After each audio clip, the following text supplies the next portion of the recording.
Hi കൂട്ടുകാരെ, October 2-ന് Gandhi ജയന്തിയാണെന്ന് എല്ലാ കൂട്ടുകാർക്കും അറിയാമല്ലോ.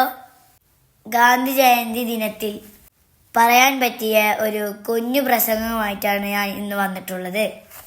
വീഡിയോ ഇഷ്ടപ്പെട്ടാൽ ലൈക്ക് ചെയ്യാനും ഷെയർ ചെയ്യാനും മറക്കരുത്. കിരീടമോ ചെങ്കോലോ ഇല്ലാതെ, പണത്തിനോ പദവിക്കോ അല്ലാതെ ഒരു രാജ്യത്തിനു വേണ്ടി ചിരിച്ചുകൊണ്ട് പോരാടിയ ഒരേ ഒരു അധികാരി നമ്മുടെ മഹാത്മാഗാന്ധി.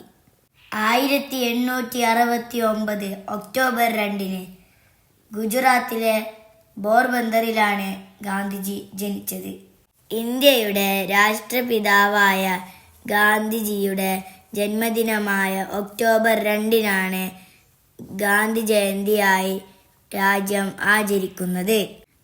കരംചന്ദ് ഗാന്ധിയുടെയും പുത്ലിബായിയുടെയും മകനായി 1869 ഒക്ടോബർ 2-ന് ജനിച്ചു.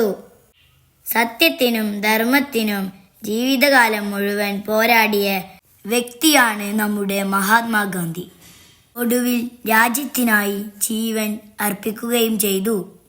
ഇന്ത്യക്ക് സ്വാതന്ത്ര്യം കിട്ടാൻ ബ്രിട്ടീഷുകാരുമായി സ്വാതന്ത്ര്യ സമരം നയിച്ച നേതാവായിരുന്നു ഗാന്ധിജി.